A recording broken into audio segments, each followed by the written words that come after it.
जय जय श्री राधे, जय जय श्री राधे, जय जय श्री राधे।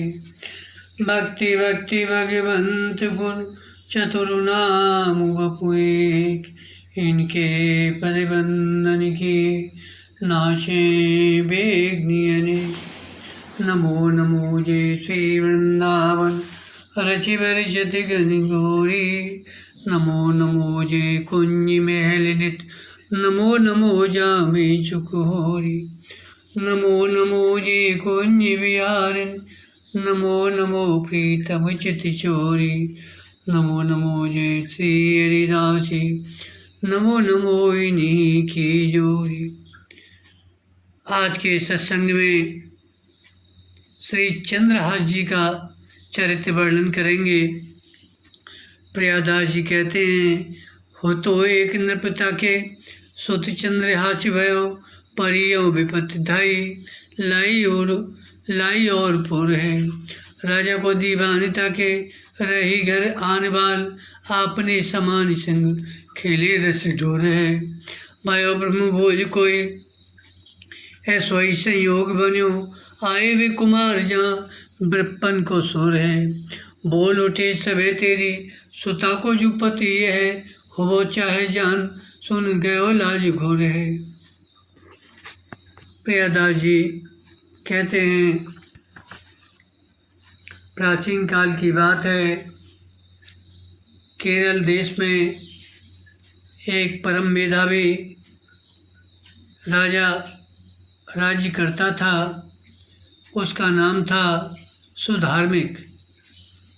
वह शास्त्र विधि के अनुसार पृथ्वी की रक्षा करता हुआ राज्य कार्य संभालता था। उसके एक महान भाग्यशाली चंद्रहास नामक पुत्र हुआ, जिसका जन्म मूल नक्षत्र में हुआ था। शत्रु राजाओं ने मिलकर एक बार केरल देश पर चढ़ाई कर दी। राजा सुधार्मिक युद्ध में मारे गए। उनकी रानी पुत्र चंद्रहास को धाय के हाथों में सौंपकर पति के साथ सती हो गई। शैशव अवस्था में ही मातृपितृहीन हो जाना बड़ी भारी विपत्ति है। प्रश्न होता है, ऐसे महाभागवत के ऊपर शैशव अवस्था में इतनी बड़ी विपत्ति क्यों? समाधान करते हैं, भगवान के श्रीमुख के वचन हैं, यस्य तुष्टो यम पार्थो वित्तम तस्य हराम्यम, करोमि बंधु विच्छेदम सा च कष्टेन जीवति।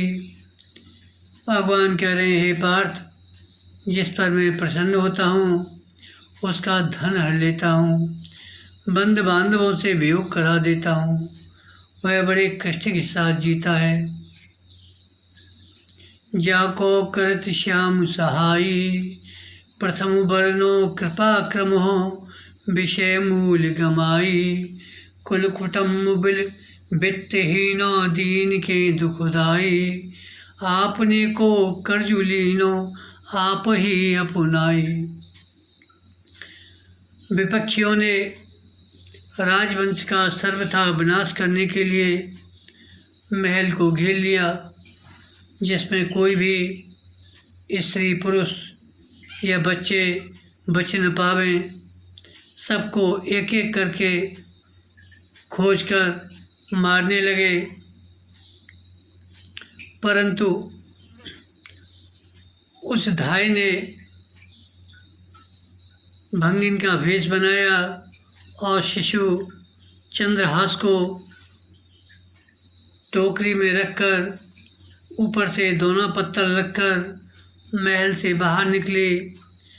पहरेदारों में से किसी ने इच्छा की कि देखें भंगिन की टोकरी में क्या है, परंतु भगवान की प्रेरणा से किसी ने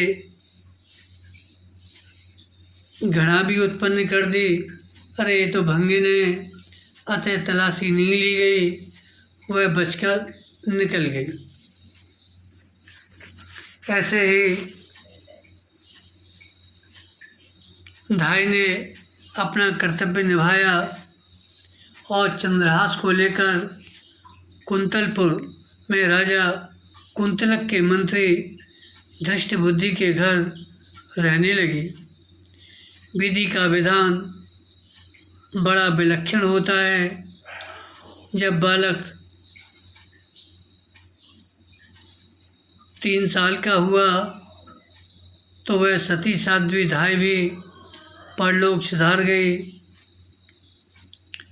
तब उस शुभ लक्षणों से लक्षित गौरवर्ण परम सुंदर बालक चंद्रहास का पालन पोषण उस नगर की वात्सल्यमयी माताएं करने लगीं। कोई नहला देती, कोई बढ़िया श्रृंगार कर देती, कोई भोजन कराती, कोई चंदन लगा देती, कोई टोपी बनवा देती, कोई गोद में उठाकर बहुत बहुत प्यार करती। इस प्रकार बालक चंद्रहास का जीवन बड़ा ही आनंद में हो गया। सत्य ही कहा है, जा पर कृपा राम के होई, ता पर कृपा करें सब कोई। जन्म से ही भक्ति के शुभ संस्कार थे, अतः बालकों के साथ खेलते भी तो भगवत संबंधी खेल खेलते। 14 लोकों में भ्रमण करने वाले देवर्षि नारद जी एक बार कुंतलपुर में आए तो देखा एक नन्हा सा बालक आँख बंद कर ध्यान मुद्रा में बैठा है। त्रिकालज्ञ सर्वज्ञ नारद जी को समझते देर नहीं लगी कि भविष्य में ये बालक भक्त भूप होगा, अतः इसकी भक्ति को प्रोत्साहन देना चाहिए। ये विचार कर देवर्षि ने उस परम अधिकारी बालक को एक शालिग्राम भगवान की मूर्ति देते हुए संक्षेप में पूजन की विधि बता दी और भगवान नाम का उपदेश कर दिया तथा शालिग्राम जी को कपोल मध्य में रखने की युक्ति बताकर वहाँ से प्रस्थान किए। अब तो बालक की दशा कुछ और ही हो गई। चंद्रहास एकांत में बैठकर भगवान का पूजन करते, ध्यान करते, भाव विभोर होकर भगवान नाम गान करते हुए नृत्य करने लगते। उस समय उनकी वह भाव दशा ऐसी मनोहारिणी होती कि नगर के लोग उनका दर्शन कर अपनी सुध बुध खो बैठते। वर्णन आया है, जब बालक चंद्रहास तन्मय होकर कीर्तन करने लगते तो उस समय उन्हें प्रत्यक्ष दिखता एक नील सरोरोह नीलमणि नील नीलधर श्याम सलोना बालक मधुर मधुर मुरली बजाते हुए मेरे साथ नृत्य कर रहा है। इससे चंद्रहास की तन्मयता और भी गाढ़ी हो जाती। धृष्टबुद्धि मंत्री का पुत्र मदन भक्त था। कभी कभी साधु ब्राह्मणों का सत्कार या कभी कोई उत्सव आदि का बहाना बनाकर साधु ब्राह्मणों की सेवा करता था। आज भी ऐसे ही ब्रह्म भोज हो रहा था। उसी समय कोई ऐसा संयोग बना कि चंद्रहास अपने साथी बालकों के लिए भगवान नाम संकीर्तन करते हुए उधर ही जा निकले। नहीं तो ये प्राय एकांत में ही स्मरण कीर्तन करते थे। परंतु तुलसी जस भवितव्यता तैसी मिले सहाय, आपुन आवे ताहे पे ताई तहाँ ले जाए। आपन आवे ताहे पे ताई तहाँ ले जाए। बालकों की विशेषकर चंद्रहास की अत्यंत मधुर कीर्तन ध्वनि से आकृष्ट होकर ब्राह्मण मंडली मंत्रमुग्ध होकर कीर्तन सुनने लगी। कीर्तन समाप्त होने पर ब्राह्मणों ने स्नेहवश चंद्रहास को साथ लेकर भोजन किया और बड़ी सूक्ष्मता से उसके शुभ लक्षणों को देखते रहे। भोजन उपरांत जब मंत्री ने अपनी लाडली बेटी विषया को ब्राह्मणों के चरणों में माथा नवाकर प्रणाम कराकर उसके वर के संबंध में जिज्ञासा की कि मेरी कन्या का कैसा भाग्य है, इसे कैसा पति प्राप्त होगा, तब उन साधुओं ने ब्राह्मणों ने चंद्रहास की ओर संकेत करके बोल उठे, यही तेरी कन्या का पति होना चाहिए। दासी पुत्र मेरी कन्या का पति होगा, यह जानकर दृष्टबुद्धि मंत्री लज्जा से घुल गया। अब तो दृष्टिबुद्धि बड़े सोच विचार में पड़ गया। अहो अब मैं क्या करूं, कहाँ ये हमारी पुत्री, कहाँ ये अनाथ दासी पुत्र। सम्राट के मंत्री की कन्या को क्या ऐसे पति ही चाहिए? कदापि नहीं। यदि ऐसे हुआ तो मेरी बड़ी अपकीर्ति होगी। इसलिए अब यही विचार ठीक है, इस लड़के को ही मरवा डाला जाए। ऐसा निश्चय करके उसने नीच बदकों को बुलाकर कहा कि इसे मार डालो, यह मेरे हृदय को जला रहा है। दृष्ट बुद्धि की आज्ञा से बदक लोग चंद्रहास को दूर निर्जन वन में ले गए। तदंतर भगवान श्री कृष्ण ने उन चांडालों को मोह में डाल दिया। तब मोह के वशीभूत हुए चांडाल यों कहने लगे, भाइयों यह कैसा सुकुमार बालक है, इसके नेत्र विशाल हैं, भुजाएं घुटनों तक लटक रही हैं, इसका रूप मन को चुराए लेता है। न जाने धृष्ट बुद्धि ने इसे मारने की आज्ञा क्यों दी। हम लोग तो वैसे ही पूर्व जन्म के नाना प्रकार के पाप कर्मों के परिणाम स्वरूप चांडाल होकर उत्पन्न हुए हैं। फिर यदि हम इस बालक का वध करेंगे तो हमारी कौन दारुण दशा होगी। वे बधिक लोग अपने को धिक्कार कर कहने लगे, हमारी इस देह और जाति पर धूल पड़े, जो अवधियों का वध करके दुख का अनुभव करना पड़ता है। फिर वे घबराकर चंद्रहास से बोले, हम तुम्हें मारेंगे, बताओ अब तुम्हारा रक्षक कौन है। चंद्रहास ने कहा, मैं तुमसे केवल एक बात मांगता हूँ, तुम लोग थोड़ी देर रुको, जब तक मैं कहूँ तब मुझ पर हथियार चलाना। बदकों ने बात मान ली। चंद्रहास ने अपनी गाल से एक गोल शालिग्राम की मूर्ति निकालकर बन के पत्र पुष्पों से उसकी प्रेम पूर्वक सेवा की। मूर्ति को अपने गाल में रखकर ध्यान में तल्लीन हो गए। समस्त सुखों से भरपूर प्रभु की छवि को देखकर हृदय में धारण कर नेत्रों के इशारे से बदकों को मार डालने की आज्ञा दी और बदक मूर्छित होकर गिर पड़े। कहते हैं, सर्वथा निर्दय हृदय क्रूर कर्मा बदकों का चंद्रहास के वध का विचार कर मूर्छित होना, दया आना, भाव में भरना, प्रभु की ओर ढरना, आनंद युक्त होना, ये सभी बातें इनके स्वभाव के प्रतिकूल हैं। सहसा इतना स्वभाव परिवर्तन क्यों हुआ? समाधान करते हैं, मुख्य तो भगवान की प्रेरणा है।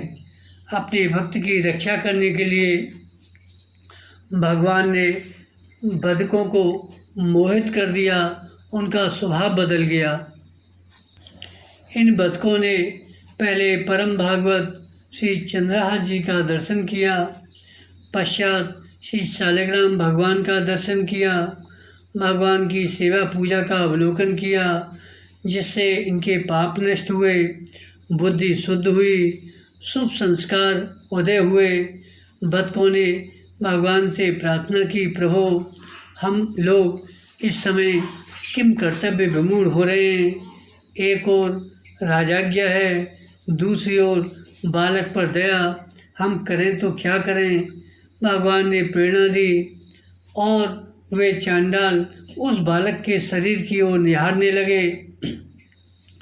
तब तक उनकी दृष्टि उसके बाएं पैर की छोटी उंगली पर पड़ी। चंद्रहास जी के बाएं पांव में 6 उंगलियां थीं। जो एक दोस्त था, बतकों ने चंद्रहास जी की 6ठी उंगली काट ली और बालक चंद्रहास को मुक्त कर दिया और दृष्ट बुद्धि को विश्वास के लिए वह उंगली दिखा दी और बताया कि हमने चंद्रहास को मार डाला। उसने भी उंगली पहचान कर उनकी बात को सत्य मान लिया। चंद्रहास की उंगली, पाँव की उंगली कटने से ये जो दूषण था भूषण हो गया। ये भगवत कृपा का फल है। कृपा भलाई आपनी, नाथ कीन भल मोर, दूषण से भूषण सरिस, सुजस चार चहुओर। इस तरह चंद्रहास जी के पाँव में जो 6 उंगलियां दूषण थी अब भूषण स्वरूप बन गई। उनका जो है इस संबंध में एक उदाहरण सुनाते हैं। जो भगवान करते हैं वो अच्छा ही करते हैं। एक राजा का मंत्री बात बात में कहा करता था, भगवान जो करते हैं सो अच्छा ही करते हैं। एक दिन संयोग से राजा साहब की गन्ना चौंकते समय उंगली कट गई। यह देखकर और लोग तो संवेदना प्रकट करते, परंतु मंत्री महोदय बोले, भगवान जो करते हैं वह अच्छा करते हैं। मंत्री की यह बात सुनकर राजा ने क्रुद्ध होकर उसे कारागार में बंद करा दिया। कुछ समय बाद एक दिन राजा शिकार खेलने के लिए वन में गए। किसी शिकार का पीछा करते हुए निर्जन वन में पहुँचे। सभी साथी छूट गए। भीलराज के पुत्र की आरोग्यता के लिए अपने इष्टदेव को बलिदान के लिए भीलों को एक पुरुष की तलाश थी। उन्होंने अकेले पाकर राजा को ही पकड़ लिया। अपने इष्टदेव के समक्ष बलि चढ़ाने को ले गए। जब बलि की तैयारी पूरी हो गई तो एक भील खाना लेकर राजा के सामने आया। उसी समय एक वृद्ध भील की दृष्टि राजा की उस कटी उंगली पर पड़ गई। उसने तत्काल मना करते हुए कहा, यह अंगभंग बलि देवता कभी भी स्वीकार नहीं करेंगे। अब तो राजा को छोड़ दिया गया। राजा को मंत्री की बात याद आई। अब राजा राजधानी में आकर तुरंत ही मंत्री को मुक्त कर दिया और अब उसे भी दृढ़ प्रतीति हो गई, वस्तु भगवान जो करते हैं वह अच्छा ही करते हैं। परंतु अभी भी राजा के मन में एक शंका शेष थी। उसके निवारण के लिए उसने मंत्री से एक दिन पूछा, मंत्री जी, हमारे लिए भगवान ने उंगली कटाकर अच्छा किया, परंतु आपको कारागार में डालकर क्या अच्छा किया? मंत्री जी ने कहा, महाराज, हमारे लिए भी भगवान ने अच्छा इस प्रकार किया। यदि आप मुझे कैद में नहीं डालते तो मैं आपके साथ अवश्य रहता। आप तो कटी हुई उंगली के कारण बच जाते, मैं मारा जाता।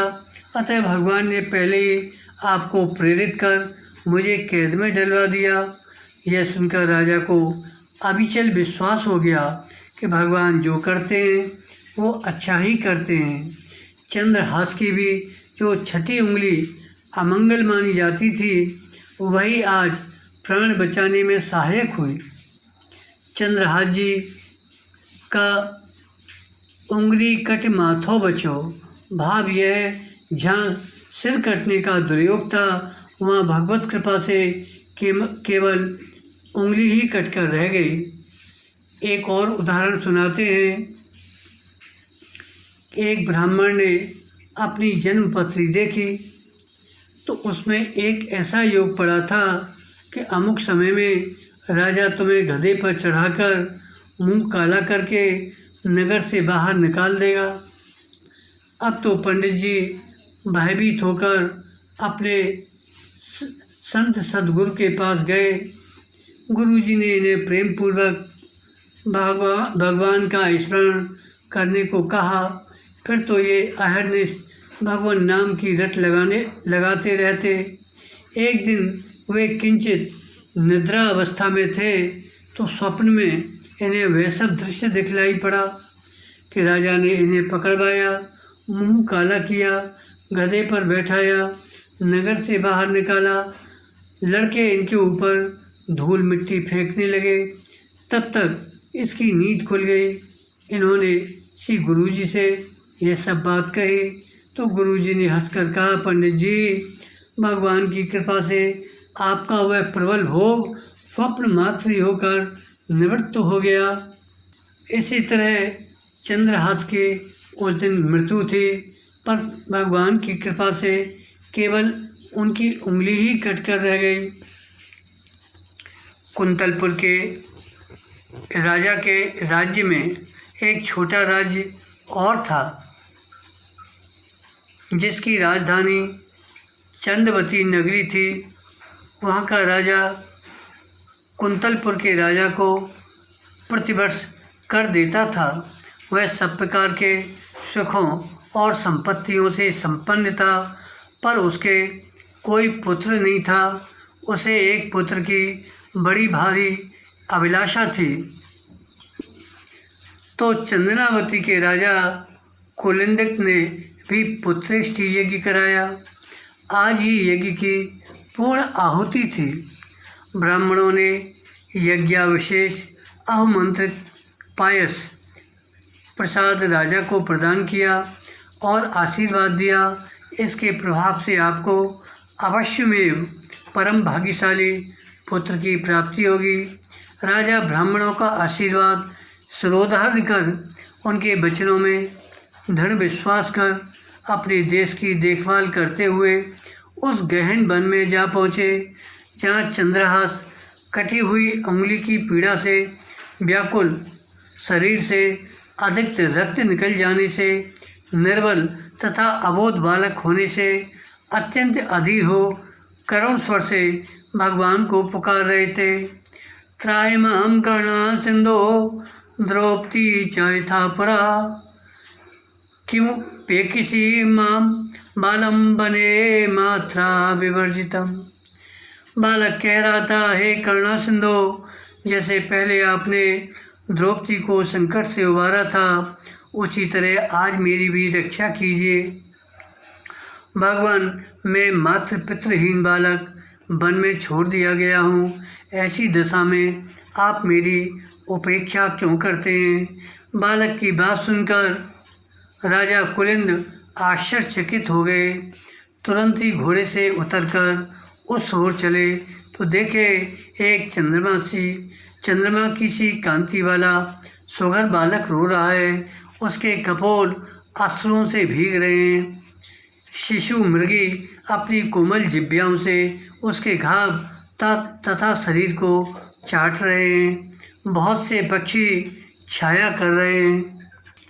राजा उस बालक चंद्रहास को देखकर अति प्रसन्न हुआ, क्योंकि जिस पक्षी की छाया पड़ने से मनुष्य चक्रवर्ती सम्राट हो जाता है, उस पक्षी ने अपने पक्ष से छाया कर रखी थी और हिरनियाँ चारों ओर से घेरे खड़ी थी।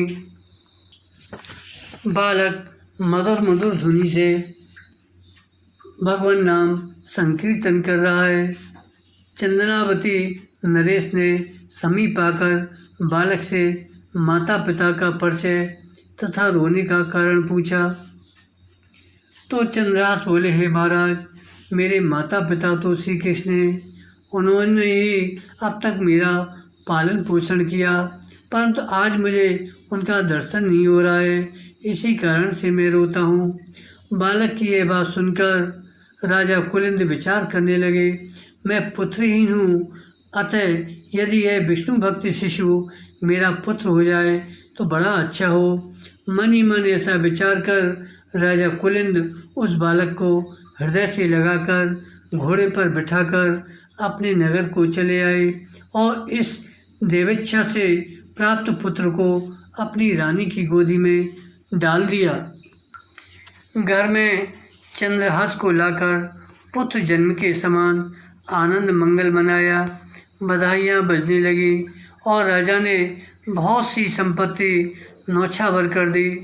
कुछ दिनों के बीत जाने के बाद राजा ने सोच विचार कर जब चंद्रहास की अवस्था 7 वर्ष की हुई तो ये पढ़ने के लिए गुरुकुल भेजे गए, परंतु इन्होंने तो जन्म से ही श्री हरि शरणम मम इस सर्व श्रुति शास्त्र सिद्धांत को पढ़ रखा था, अतः अन्य अध्ययन इनको भाता नहीं था। अतः विद्या गुरु ने आकर राजा कुलिंद से शिकायत की, तुम्हारे पुत्र को कोई पिशाच लगा है जो कि हरिनाम छोड़कर और वर्णों का उच्चारण ही नहीं करता। राजा तो चंद्रहास की भक्ति निष्ठा से परिचित थे, अतः ब्राह्मण देवता को धनमान देकर विदा करके चंद्रहास को हृदय से लगाकर अपने जीवन जन्म को धन्य माने। चंद्रहास जी के शास्त्र और शस्त्र दोनों विद्याओं में पारंगत होने पर चंदनावती नरेश इनका राज तिलक करने का विचार किया तथा राजा कुलिंद ने चंद्रहास को राज सिंहासन पर बैठाकर राज तिलक कर दिया। चंद्रहास ने राज्य पाकर अपने राज्य में भाव भक्ति का बड़ा भारी प्रचार प्रसार किया। पहले तो पूर्ववासियों को उपदेश देकर भजन उन्मुख किया, जिनको उपदेश नहीं लगा उनको आदेश द्वारा बलपूर्वक भजन की ओर लगाया। बाद में तो भजन में सुख मिलने पर सब लोग सहज ही बिना उपदेश और आदेश के ही भगवत भजन में प्रवृत्त होने लगे। चंद्रहास जी ने पूर्ववासियों को उपदेश दिया, देखो माया मोह में पड़े हुए मनुष्यों, ये आयु जल के बुलबुले के समान क्षण भंगुर है, अतः तुम लोग इस शरीर में सुस्थिर रहने वाले माधव का ध्यान करो। और आदेश दिया, हे मेरे पूर्ववासियों, आज से लेकर 10वीं का शुभ दिन आने पर जो नागरिक एक समय भोजन करके उत्सव नहीं करेगा वह मेरे लिए शत्रु के समान होगा, तथा विष्णु की तिथि एकादशी के दिन जो अन्न खाएगा उसे मैं अपना महान शत्रु समझूंगा। इस तरह राजा ने अपने राज्य में भक्ति का प्रचार प्रसार किया। चंद्रहास जी का इससे आगे का चरित्र अगले भाग में वर्णन करेंगे। बोलो चंद्रहास जी महाराज की जय। जय जय श्री राधे, भक्त भगवान की जय।